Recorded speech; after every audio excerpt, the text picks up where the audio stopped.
สวัสดีครับขอต้อนรับเข้าสู่รายการยีนีแมนทอล์คครับเอพิโซดนี้กลับมาอีกครั้งหนึ่งนะครับกับรายการของเราครับวันนี้มีแขกรับเชิญพิเศษเลยฮะก็คือคนใกล้ตัวผมเองนะครับคุณก้องวิภพเพชรยินดีสวัสดีครับคุณก้องวิภพครับโอ้โหนี่เป็นเทรนเนอร์เพชรยินดีครับเอาใหม่มึงอย่าไปพูดสวยกูดิ โอ้สวัสดีครับขอต้อนรับเข้าสู่รายการยีนีแมนทอล์คครับกลับมาอีกครั้งหนึ่งกับรายการของเรานะครับเรื่องราวดีๆที่อยากจะนำมาให้ทุกคนได้รับฟังรับทราบกันนะครับก่อนจะรับชม EP นี้ครับฝากทุกคนกดไลค์กดแชร์กด Subscribe ให้กับช่องยีนีแมนทอล์คด้วยนะครับตอนนี้ใกล้จะแสนซับแล้วอีกนิดเดียว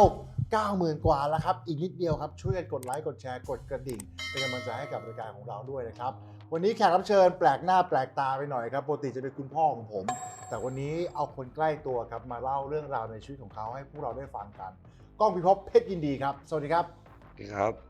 สวัสดีครับผมก้องพิภพเพชรยินดีครับ นี่ครับก้องพิภพเพชรยินดีนะครับอดีตมวยดังของศึกเพชรยินดีนะครับในรุ่นของคุณพ่อผมเจเนอเรชันของคุณพ่อผมจริงๆผมเรียกว่าจุ๊นะคือเขาเป็นเทรนเนอร์ของผมเองที่นำมาในวันนี้ก็เพราะว่าเขามีเรื่องราวมากมายที่อยากจะนำมาให้ทุกคนได้รับทราบกันนะครับรายการเราเนี่ยจะไม่ใช่รายการที่มาอวยยศกันนะโอ้ประวัติเป็นยังไงชกมาแบบไหนเก่งเป็นแชมป์มากี่เส้นอันนั้นคือประกอบส่วนประกอบแต่หลักๆแล้วเนี่ยเราอยากจะนำชีวิตของเขาซึ่งเคยก้าวผิดพลาดมาหลายครั้งนะครับเคยวางแผนอนาคตในช่วงที่ชกมวยผิดหมดเลยจนทำให้ชีวิตวันนี้เขาค่อนข้างที่จะลำบากตอนอายุเท่าไหร่นะปีนี้ 39 ครับ คิดว่าเวอร์ชันนี้ดีที่สุดในชีวิตไหมดีที่สุดแล้ว ครับ ตอนนี้คือดีที่สุดในชีวิตแล้วตอนชกมวยยังสู้ตอนนี้ไม่ได้นะ ไม่ครับ ใช่ไหม ใช่ครับ นี่ครับตอนนี้คือเวอร์ชันที่ดีที่สุดแล้ว ซึ่งเวอร์ชันนี้กว่าจะเป็นถึงเวอร์ชันนี้ได้โอ้โหมีที่มาที่ไปเยอะมากผมนี่เหนื่อยแสนสาหัสกว่าจะปลุกปั้นให้เขาเป็นเวอร์ชันนี้ได้จริงไหมครับ จริงครับ โอ้โหนี่แหละเรื่องจริงเลยวันนี้จะเอามาเล่าให้ทุกคนได้ฟังกันอ่ะจุเริ่มต้นชกมวยตอนอายุเท่าไหร่ 8 ขวบครับ 8 ขวบ ครับ ทำไมถึงมาเลือกอาชีพเป็นนักมวยเพราะว่าอะไร ก็ที่แรกเห็นพี่กังวานเล็กคมพยัคฆ์เขาไปเดินสายต่อยเขตภาคอีสานครับมันก็มีหลายเรื่องครับ มีทั้งเพื่อนแกล้งเพื่อนอะไรมั่งผมก็เลย ผมไม่ ก็ประมาณว่าแบบมี ครับ ปมมีปม ครับ ชอบโดนแกล้ง ใช่ ไหม แบบ อ่า ตอนเรียนหนังสือผมก็ไม่ค่อยสู้คน ทีนี้เขามีงานที่วัดที่โรงเรียนนะครับผมก็เลย ไปประกบ อ่า ไปจับคู่ชกกับเขา อืม ครับ ตอนอายุ8 ขวบ ครับ ก็เลยชก อืม ไฟล์แรกชนะ อืม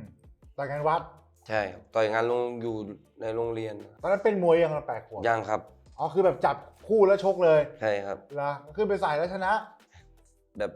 มวยวัดอ่ะ ได้ค่าตัวอะไรได้ค่าตัวอะไร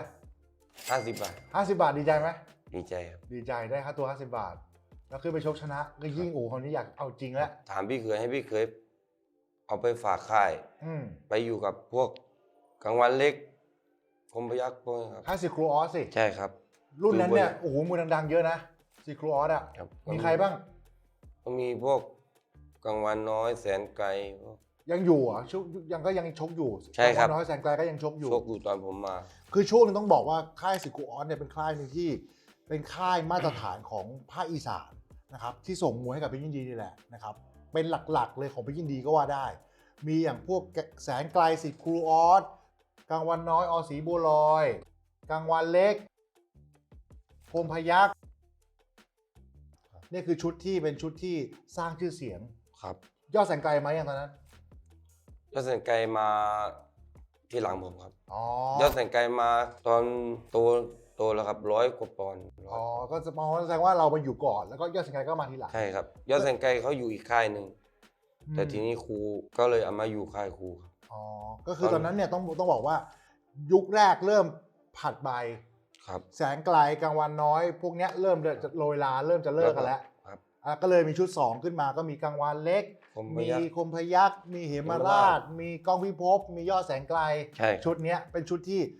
สร้างชื่อเสียงมากๆอีกชุดหนึ่งสำหรับเพชรยินดีนะครับคราวนี้พอมาอยู่ครูออสแล้วนะครับเริ่มชกมวยแล้วเป็นยังไงบ้าง มาทีแรกก็ยังไม่ได้โชว์ครับซ้อม อืม เป็นปีครับ อืม ซ้อมด้วยเรียนด้วยก็ซ้อมเป็นเกือบปีแล้วก็มาเขาก็มีงานต่างจังหวัดครับ ก็เลยไปหาเดิน ประกบคู่ครับ เปรียบมวย ครับไปเปรียบมวยก็ อืม สร้างกระดูกประสบการณ์จาก1 ครั้งเป็น2 ครั้ง3 ครั้งมาเรื่อยๆครับ พอเริ่มเป็นมวยเริ่มมีชื่อนิดนึงก็มาต่อยเวทีมาตรฐานเวทีแบบสระบุรีค่ายดิสอนนะครับ ต้องบอกว่าเมื่อก่อนเนี้ยเวลาก่อนที่นักมวยจากต่างจังหวัดจะเข้ากรุงเทพได้เนี่ยต้องมีประตูสู่กรุงเทพ ใช่ครับ เขาจะมีเวทีอดิศรณ์เวทีมวยสำโรง ใช่ เวทีมวยสุรานารี ใช่ อะไรพวกนี้ใช่ไหม ครับ ไม่ใช่ว่าปัจจุบันเนี่ยคือปุ๊บส่งกรุงเทพเลยส่งกรุงเทพเลย ไม่ครับ ไม่ใช่กว่าจะผ่านด่านแต่ละด่านมาได้ ใช่ เนี่ยยากลำบาก ใช่ มันต้องหาประสบการณ์แบบกระดูกต่อยมวยไป โดนแล้วเป็นยังไงพอจะ ใช่ ไหวไหม ใช่ครับ จะสู้ได้หรือเปล่า ใช่ไม่ใช่ เพราะ ว่า ว่า ซ้อมปั๊บเสนอชกกรุงเทพเลยไม่ใช่กว่าจะได้ชกกรุงเทพต้องทำแบบ ทำฟอร์ม ทำฟอร์มครับ ต้องมีชื่อพอสมควร ใช่ครับ แล้วต้องมีชื่อพอสมควรแล้ว ก็ต่อยอดิศรณ์ไปเรื่อยๆ ใช่ครับ ต่อยไปเรื่อยๆจน ต่อย ในที่สุดเข้ากรุงเทพ ใช่ครับ ตอนอายุเท่าไหร่เข้ากรุงเทพ ตอนอายุ15ครับ อายุ15เข้ามาต่อยไฟล์แรกที่ลุมพินี ใช่ครับ สืบเพชรยินดีป่ะ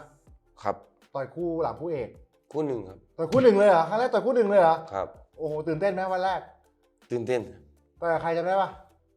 ไปแรกต่อยครับ จำไม่ได้ช่างมาเถอะไม่เป็นไร ครับ สรุปคือไฟล์แรกต่อยลุมพินี แล้วก็มา ตอนอายุ ใช่ 15ชนะไหมไฟล์แรก ชนะครับ ชนะด้วย แล้วก็ต่อยกรุงเทพอีกกี่ครั้ง ก็ จนพอเริ่มมีชื่อ 10 กว่าครั้งครับ 10 กว่าครั้ง ครับ แล้วก็ได้มาต่อยพวกฟ้าสุชนมาต่อยฟ้าสุชน แล้วก็มาต่อยพวกมะเฟืองเล็ก อ่า ครับ กว่าจะได้ขึ้นมา เป็นมวยเกรด A เกรด B ยากครับ ยาก มันต้องจัดอันดับ อ่า ครับ จนตอนนั้นต้องยอมรับว่าก้องพิภพเนี่ยชื่อเสียงเขาก็ค่อยๆขึ้นมานะครับจนมีชื่อตอนนั้นใช้ว่าก้องพิภพศิษย์ครูออส ใช่ครับ แล้วก็เริ่มมีชื่อเสียงขึ้นมาเรื่อยๆจนในที่สุดครูออสยุบค่าย ใช่ ใช่ไหมครูออสยุบค่ายเพราะว่าตอนนั้นเนี่ยครูออสค่ายครูออสมีปัญหาเยอะ ใช่ นะครับ มวยแบบโตออกมาแบบไม่มีคุณภาพ ก็ต้องเปลี่ยนมาใช้ของเสียเหนาครับ พอหลังจากที่ครูออสยุบค่ายเนี่ยนะครับคุณพ่อเขาก็เลยมีความคิดว่าให้มาใช้ค่ายเพชรยินดีไปเลย ใช่ แล้วก็ซ้อมอยู่ครูออสเหมือนเดิมนั่นแหละ ใช่ครับ แค่มาเก็บตัวบ้างเวลาทำน้ำหนัก ใช้สีเสื้อเป็นของเสียเหนา เพื่อที่จะทำให้ค่ายครูออสยังอยู่ได้ ใช่ โดยที่ไม่มีคนมาด่าคนมาโห เพราะตอนนั้นเนี่ยค่ายครูออสถูกคนสังคมมวยเนี่ยเขาสบประมาทว่าทำมวยไม่มีคุณภาพ ใช่ ขึ้นมาแล้วมีกลิ่นไม่ค่อยดี ใช่ครับ ก็เลยเอาเพชรยินดีเนี่ยไปบังให้ ใช่ ใช่ไหมประมาณนั้นแต่ยังเป็นมวยของครูออสอยู่ ใช่ครับ ไม่ได้มีการซื้อขายอะไรนะครับ ไม่ครับ ยังเป็นมวยของครูออสอยู่แต่ใช้ค่ายเพชรยินดีเฉย ใช่ครับ ๆพอใช้ค่ายก้องพิภพเพชรยินดีปั๊บคราวนี้ก็เริ่มจลาดแสงเลย ใช่ ใช่ไหมคนเริ่มจับตามอง ครับ ไฟท์ไหนเป็นไฟท์แจ้งเกิดเลยที่ต่อยลุมพินี น็อกติดต่อกัน4 ไฟท์น็อกติดต่อกัน4 ไฟท์ครับ น็อกติดต่อกัน4 ไฟท์ ใช่ครับ จนได้ฉายามัจจุราชพยองปะ ใช่ครับ คนตั้งแฟนมวยพวกผู้สื่อข่าวจะตั้งฉายาว่ามัจจุราชพยอง4 ไฟท์นี่น็อกใครบ้าง4 ไฟท์จำได้ไหม น็อกดอกไม้ไฟน็อกชาลี ชาลีสอชัยชมินตอนนั้นก็ประมาณ126ก็ดิ 120 ครับ ตอนนั้นประมาณ126แล้วแล้วก็พอขึ้นมาปั๊บเสียประกบให้เจออนุวัฒน์ อนุวัฒน์แก้วสำริด 110จนนั้น118 อ่า ก็มาโดนน็อกไฟล์แรกโดน เอาจริงๆคือไม่สู้อ่ะอันนั้นสู้ ไม่ไฟล์นั้นสู้ครับ สู้ไหม สู้ครับ สู้เต็มที่แล้ว สู้เต็มที่แต่โดนก่อน ทำไมตอนนั้นที่ดูอยู่จำได้ผมเนี่ยดูอยู่ขอบเวทีเลยเขาโดนเตะขาใช่ไหม ไฟล์2ครับ เอาไฟต์สองเตะขาไฟต์แรกอะ ไฟล์แรกใต้ตาแตก หลับตาบวกหมัดใช่ป่ะ ไม่ครับ โด ไฟล์แร น ก โดนอัปคัตโดนฮุกก่อน โดนเมาก่อน เมาก่อนแล้วก็ โดนน็อกอ่ะ ครับโดนนับ โดนนับ8 8ลุกขึ้นมาสู้ที่ อ่า อาการมวยเราแบบสู้เขาไม่ได้ อ่า ก็เลยแลกกันไปแลกมากรรมการเห็น จับ อาการไม่ดีก็จับ แล้วถามจริงพอเจออนุวัฒน์ไฟต์แรกแล้วรู้สึกแหยงเลยไหม ก็ยิ่งเจ็บครับเจ็บเพราะว่าหนัก หนักจริงไหม หนักครับ หนักจริงไหม หนักจริง ลูกไหนหนักอนุวัฒน์แก้วสำริดลูกไหนหนักนี่คือยอดมวยอีกคนนึงนะครับอนุวัฒน์แก้วสำริดนี่คือยุคหนึ่งที่ต้องบอกว่าทุกคนเนี่ยเวลาอนุวัฒน์ต่อยต้องรอดูไม่กล้าเข้าห้องน้ำเพราะว่าต่อยนับต่อยน็อกตลอด ใช่หมัดฮุก ฮุกขวา ครับ หรือฮุกซ้าย ฮุกซ้ายครับ ฮุกซ้าย แล้ว ห ก็ น้า ตรง เลย ครับ เหรอ แล้วก็หมัดขวาทุบ เหรอจ แต่ว่าหนัก เขาหนักทั้งสองฝั่งอะ อืม แต่ลูกอื่นก็ไม่เท่าไหร่มีแต่ถ้าคนกลัวจะโดนจะเจ็บเยอะ แล้วพอที่พอเราต่อยมา4 ครั้งชนะน็อกรวด ครับ ใช่ไหมพอมาเจออนุวัฒน์ปุ๊บแพ้ แล้วก็ แพ้น็อกแล้วกลับมาทำฟอร์มใหม่ ใช่ครับ ทำฟอร์มเจอใครบ้างจนไล่ขึ้นมาใหม่ ก็มาเจอกับพวกปุตตบันพวกอนาคอนด้าขวัญใจพ ข วก วัญ นี้ ใจ ครับ ขวัญใจสอยุพินดา ใช่ แล้วก็มาเจอไก่ทองพวกขึ้นมา ไก่ทองโดนน็อกนี่ ครับ ใช่ไหมโดนเตะกันคอน็อกนะไก่ทองอะนี่ยังจำได้เลย จำได้เลย คือจุเนี่ยต้องบอกว่าเขาเป็นมวยที่อาวุธแรงเตะแรงต่อยแรงหมัดเนี่ยไม่ได้ต่อยแบบเหมือนอนุวัฒน์นะแต่ต่อยแม่นต่อยคม เป็นมวยที่กล้าออกอาวุธ ไฟท์ไหนสู้นะสู้ใจขาดเลย แล้วสู้นี่ต้องบอกว่าสู้ที่แบบเอาเป็นว่าคู่ต่อสู้ต้องเจ็บอ่ะเจออาวุธเข้าไปอ่ะนะครับ ครับ พอทำมาเรื่อยๆทำไปเรื่อยชื่อเสียงเริ่มใช้ได้ ครับ แชมป์เส้นแรกต้องมาสิ แชมป์เส้นแรกก็มวยรอบครับ อืม มวยรอบมาราธอนรุ่นเฟเธอร์เวท126 ปอนด์ อ๋อ จัดที่ลุมพินี เรียกได้ว่าตอนนั้นเป็นยุคแรกๆของการจัดมวยมาราธอน ใช่ครับ ใช่ไหม โตโยต้าครับใช่ ที่ต่อยวันเดียวรู้ผลนะครับ มีนักมวยทั้งหมด 9 คน ใช่ ต่อยวันเดียวรู้ผลคือ ชนะรอบแรกเข้าไปรอรอบรอง ใช่ รอบรองเข้าไปเจอรอบชิง วันเดียวจบเลย ถ้าชนะวันเดียวก็คือ 9 ยก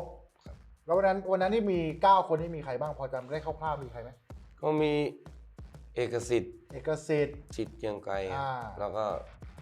ธนงศักดิ์สิทธิ์โอ อ่า แล้วก็มีสินชัยน้อย อืม ธนันชัย ธนันชัย ครับ แล้วก็ ธนันชัยนครทองปาร์ควิว ใช่ครับ เรียกว่าเป็นแชมป์เส้นแรก ครับ ได้เงินเท่าไหร่แชมป์เส้นนั้น 300,000ครับ 300,000 แบ่งกับหัวหน้าคนละครึ่ง ใช่ครับ ก็เหลือ150,000 ใช่ ก็เริ่มพอมีเงินแล้วสิ ครับ ตอนนั้นอายุเท่าไหร่ที่เป็นแชมป์เส้นแรกอายุเท่าไหร่จำได้ไหม อายุ 19 ครับ 19 ครับ ปู่กำลังแบบหนุ่มวัยกระทงเลย ครับ 19 พอเริ่มมีตังค์ปุ๊บคราวนี้ก็ต้องมีเพื่อนเข้ามาหาเยอะเลย ใช่ครับ เพื่อนเยอะไหมตอนนั้น เยอะ ตอนแรกมีเพื่อนไหมก่อนที่จะเป็นแชมป์มีเพื่อนไหม ก็มีแบบไม่กี่คน ก่อนจะเป็นแชมป์มีเพื่อนแบบกะโหลกกะลา แต่พอเป็นแชมป์คนนั้นคนนี้อยากรู้จัก ใช่ ใช่ไหมพออยากรู้จักปุ๊บเริ่มมีชื่อเสียงในหมู่บ้าน ครับ คนเข้าหาอุ้ยนี่แชมป์นี่แชมป์เป็นไงบ้างตอนนั้น เอาเงินไปทำอะไรตอนที่ได้เงินมา150,000 ก็ให้แม่มั่ง อ่า ให้พี่ อืม แล้วก็เก็บไว้ส่วนตัวมั่ง อืม ก็เอาไว้เรียนหนังสือ เอาไปเรียนหนังสือ ครับ ทีนี้ก็คบเพื่อนนะ คบเพื่อน แล้วเพื่อนตอนนั้นเพื่อนดีไหม มันก็มีดีบางคนครับ ดีก็มี ดีก็มีไม่ดีก็มี แต่เราชอบพวกไม่ดีมากกว่า มันก็ อยู่กับพวกไม่ดีสนุกกว่า ใช่ไหม ใช่ครับ อันนี้เรื่องจริง ผมก็เป็นเพื่อนดีๆเราก็จะคบไว้แค่แบบว่าผิวเผินใช่ไหม ใช่ พอรู้จักกัน แต่ว่าไอ้พวกไม่ดีเนี่ยชอบอยู่ด้วยกันทุกวันที่จะเป็นจุดเริ่มต้นของความหักเหในชีวิต ตอนนั้นเนี่ยเงินทองเริ่มมีชื่อเสียง คนเริ่มเข้าหา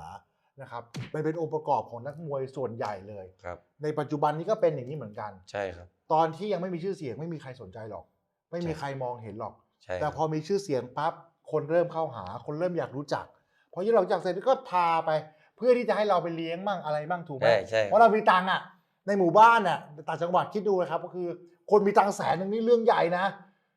โอ้หายากครับ กินเบียร์ ครับ กินเบียร์เสร็จเป็นไงต่อ มันต้องมีวิวัฒนาการสิ ก็ เบียร์เอาไม่อยู่แล้วตอนนี้ กินเบียร์ปั๊บ เ ก็ไปเที่ยวคาราโอเกะ เที่ยวคาราโอเกะมีสาว แสงสี เพลินไหม เพลิน เพลินหนูตอนนั้นกำลังสนุกเลยสาวเต็มไปหมด ใช่หลังๆมาก็เริ่มติดเพื่อนละเพื่อนไม่ต้องชวนเข้าไปครับ เริ่มรู้แหล่งรู้ที่เที่ยวที่อะไร ก็เริ่มไม่อยากจะซ้อมแล้ว เรียกว่าซ้อมน้อย แวบได้แวบ แบบได้แบบ หนีไหมหนีซ้อมไหมหนีค่ายไหม นี้ครับ คือแบบว่ากลางคืนก็แอบออกมาเที่ยว ใช่ครับ มอไซค์ไป เคยมีวีรกรรมครั้งไหนแบบว่าเขาจับได้ไหมว่าเราหนีออกมาเที่ยวแล้วโดนทำโทษอะไรมีไหม เคยครับ เป็นยังไงเนี่ยเล่าให้ฟังจะเป็นยังไง ครูมากรุงเทพใช่ไหมครับ มันก็มีเทรนเนอร์ เทรนเนอร์คุมดูแล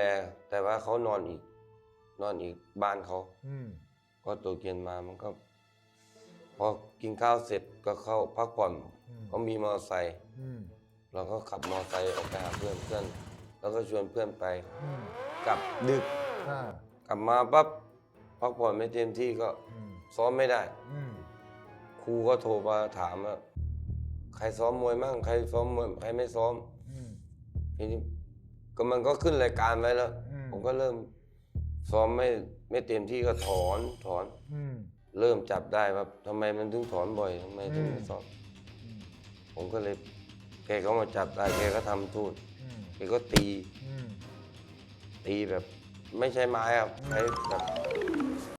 ภาษามวยภาษามวย แบบกำปั้น คือ ตบ คืออย่ามองว่ามันเป็นเรื่องที่มันเป็นเรื่องที่โหดร้ายนะครับ แต่เรา มันคือการปกครอง ใช่ครับ เราผิด อืม เราต้องยอมรับ การ ผิด ปกครอง ใช่ครับ ถ้าปกครองไม่ได้เราก็มันก็อยู่ด้วยกันไม่ได้ คือถ้าเกิดลองคิดภาพเล่นๆว่า คนคนหนึ่งเนี่ยเป็นหัวหน้าคณะมวย ต้องดูแลเด็กผู้ชายเนี่ย20-30 คนเนี่ย ใช่ ถ้าเกิดไปบอกว่า อย่าไปเที่ยวนะ ครับ ขอร้องนะ ครับ ซ้อมมวยนะ ไม่เอานะลูกนะ เด็กวัยรุ่นมันจะฟังไหม ไม่ฟังอยู่แล้ว มันก็ต้องมีทั้งบทโหดบทอะไร ซึ่งผมเข้าใจครูออสนะวันนั้นนะว่าเขาก็ต้องกำราบให้อยู่หมัด ใช่ครับ ใช่ไหมเขาต้องทำให้กลัวทำให้แบบว่าไม่กล้า ครับ เขาก็ใช้วิธีการก็คือตบแหละ ครับ ตบชุดใหญ่ไหม ใหญ่ คอมโบไหม ผม อะ ปิดบนโดนล่างปิดล่างโดนบน ปิดไม่ทันเลยเหรอ่ะ ปิดไม่ทันเลย เหรอ ปากแบบ ปากแตกอะ กินน้ำพริกไม่ได้ เออก็เข็ดไหมตอนนั้นเข็ดไหมตอนที่แบบพอ ก็เข็ดแบบ โดนไหม หยุดไป ก็เลิกไปอีกเลิกไปเที่ยวเลิกไปเลย อ่า หยุดก็มาตั้งใจซ้อมอีก อ่า ก็ซ้อมมาเรื่อยๆก็ทำฟอร์มมา อ่า ดีขึ้นมาอีก อืม ก็มาได้แชมป์ประเทศไทยมั้งครับ รุ่นเท่าไหร่18 126 126อ่ะเส้นแรกคือ126 มวยรอบก็126ประเทศไทย126 แสดงว่าตอนน้ำหนัก126ปอนด์คือช่วงที่พีคที่สุด ใช่ครับ พีคที่สุดคือต่อยกับทุกคนได้หมดเลยตอนนั้น ใช่ ใช่ไหมมวยดังๆตอนนั้นเนี่ยที่เราเคยเจอมามีใครมาบ้างในยุคนั้น ก็มีพวกน้องบีต่อย น้องบีนี่คือไฟต์ประทับใจเลยนะ เพราะว่าต่อยต่างศึกต่างสายนะ ใช่ครับ วันทรงชัยต่อยกับเพชรยินดี เสียบอกตั้งใจชกมาบอก อ่า เสียไม่ เสีย ได้ไป นี่ ดู คือเสียเนานะ เสียเนาครับ ครับ เพราะว่าต่างศึก อืม เสียไม่ได้ไปดูแต่ผมไปครับโอ้โห ไปต่อยที่8ริ้ว ใช่ครับใช่ อ่า ครับมีน้องบีคุณพินิษ ครูมินิตนี่ก็เดิมพันกัน ข้างละล้านครับ ข้างละล้าน ครับ ต่างศึกต่างสายเหมือนกัน ครับ แล้วก็ชนะ ครับ เรียกว่าต่อยต่างศึกนี่ไม่ค่อยผิดหวัง ครับ ใช่ไหมน้องบีก็ชนะครับ ครูมินิตก็ชนะครับ ซึ่งว่าชื่อเสียงนั้นโอ้โหเรียกว่า ครับ กระหึ่มแล้ว แล้วก็มาวัชรชัย วัชรชัยแก้วสำริด ครับ ไฟล์นั้นผมก็ดูอยู่ ชนะวัชรชัยอ่า แล้วก็มาต่อยกับพวกแสงฮิรันดอกยอดบัวงาม นี่คือตัวพีคของรุ่น แสนชัย แสนชัยก็เคยชก ไฟล์ที่ต่อยแสนชัย ไฟล์นั้นเป็นไฟล์ที่ต้องบอกว่าเกือบจะชนะแสนชัย ครับผม แสนชัย PK แสนชัยมวยไทยยิมเนี่ยนะครับ เขาเคยชกมาแล้ว เกือบชนะแสนชัย วันนั้นเป็นยังไงต่อยกับแสนชัยเป็นยังไง ก็3 ยกก็คู่ขี้ อ่าย ก 4 ผมมาโดนถีบ อืม แบบมวยซ้ายกับซ้ายมัน อ่า ชกยากนิดนึงครับ อ่า จังหวะผมเกี่ยวขาเขาทีนี้ผมจะโต้จังหวะผมโดนถีบล้ม จังหวะล้มพอดี อ่า ผมก็ลุกขึ้นมามันแบบจุก อืม ราคาก็เริ่มไหลขยับไปครับ อาการไม่ดี ครับ ก็ผมก็สู้ครับสู้อยู่ อ่า แต่ว่ามัน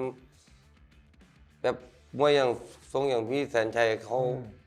แบบว่าถ้า ชนะนิดเดียวคือชนะเยอะเลย ครับ ชนะนิดเดียวคือชนะเยอะเลย ใช่ครับ อืมเพราะบารมีมวยเขาสูง ใช่ ผมก็หมด4 ยกไปลองประมาณ15 หนึ่ง อืม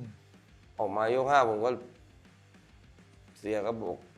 ครูบอกว่าไปลองเยอะนะ ผมก็เลยไล่ต่อยหมัดฟันศอก อืม ฟันพี่แสนชัยแตกประมาณ19 เข็มครับฟันพี่แสนชัยแตกประมาณ19 เข็มครับ จริงเหรอ ครับ โอ้ก็น่าพลิกนะ แต่ว่าไม่พลิก ใช่ครับ แต่ว่ายก5เราก็แทบยำเหมือนกันน่ะ ใช่ครับ เหรอ ย้ำแต่ว่ามันเป็น ไม่ผ่าน ไม่ผ่านยก 5เป็นเลือดแกก็ออกเยอะนะครับ แต่ว่า อืม ถ้าเป็นยก 4เขาก็น่าจะจับดู อืมก็ต้องยอมรับว่าแสนชัยเขาบารมีมวยสูงนะ ใช่ครับ นะครับ เขาก็ต่อยระดับผ่านมวยมาเยอะกว่า อืม ประสบการณ์เขาเหนือกว่าเรา อืม ดีจนถึงขนาดไปต่อยกับเบอร์หนึ่งของยุคได้ ใช่ อย่างแสนชัย ผ เนี่ย มก็ดีใจครับได้ต่อยครับ ดีใจไหม ดีใจครับ เพราะถือว่าเป็นไอดอลเหมือนกันนะ ใช่ แสนชัยนะยุคนั้นเนี่ยคือไม่ไร้เทียมทานนะ ใช่ครับแกต่อยอะไรต้องต่อน้ำหนักทุกคน ต่อเรากี่ปอนด์ 4 หรือ 5 ปอนด์เนี่ย ต่อ5 ปอนด์โทษตอนนั้นแสนชัยไม่มีคู่จ ใช่ ริง ผม ๆ ก็ ขนาดต่อ5 ปอนด์เนี่ยขึ้นมาเป็นรอง 2-1 เลยโอ้ตอนนั้นแสดงว่าร่างกายเราพีคมาก ครับ ร่างกายดีมาก เพราะว่าครูออสตบไปแล้วชุดหนึ่งจนทำให้เรากลับมาซ้อมมวยได้อย่างดีเต็มที่อีกครั้ง จนทำให้ร่างกายกลับมาต้องขอบคุณครูออสนะ ใช่ ถ้าไม่มีครูออสน่าจะเสียคนไปแล้วตอนนั้น ครับ ถูกไหม ครับ เป็นไปได้ไหม ครับน่าจะเลิกไปแล้ว แต่ว่าครูออสด้วยการตบเขาเนี่ยตบจนได้ดี ไม่ตบไม่ตีแสดงว่าไม่ดีขึ้น ตอนที่ต่อยแสนชัยอายุเท่าไหร่ 20 ครับ 20 21 22 อ่า เพราะว่าปี 45 46 47นี่ผมกำลังขึ้นครับ กำลังพีค ครับประมาณ 22มั้งครับ คือช่วงนั้นเนี่ย19 20 21 22เนี่ยคือช่วงที่เก็บเงินเก็บทอง ครับ แล้วช่วงนั้นได้ค่าตัวเท่าไหร่ตอนที่เราต่อยพีคๆอ่ะ ก็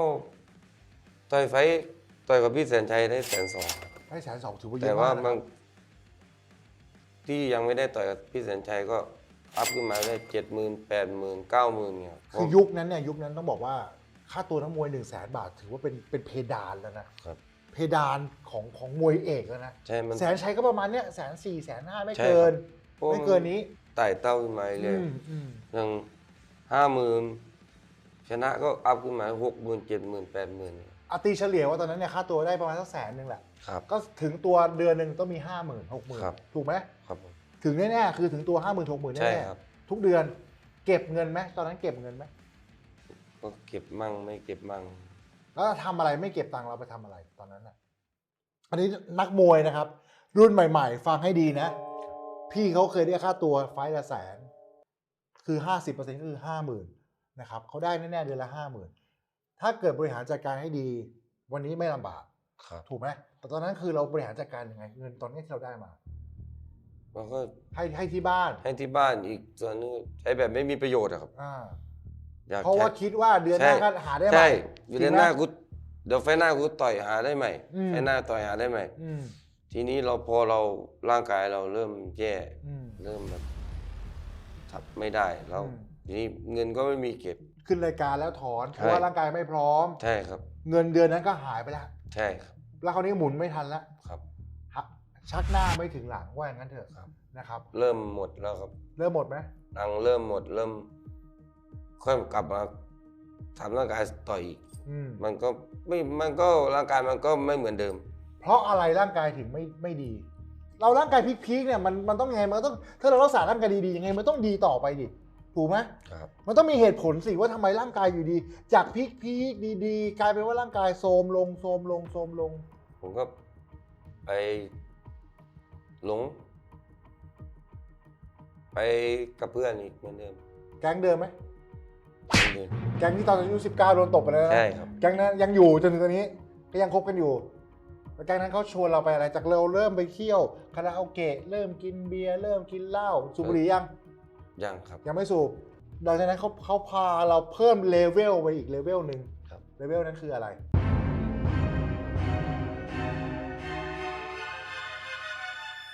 ยาเสพติดยาบ้าครับ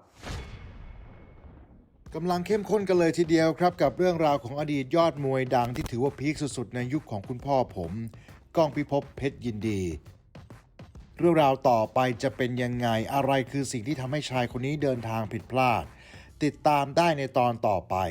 อย่าลืมกด Subscribe เป็นกำลังใจให้กับผมด้วยนะครับ อีกอึดใจเดียวเท่านั้นเราจะก้าวไปถึง 100,000 Subscribe แล้วสำหรับวันนี้ขอบคุณและสวัสดีครับ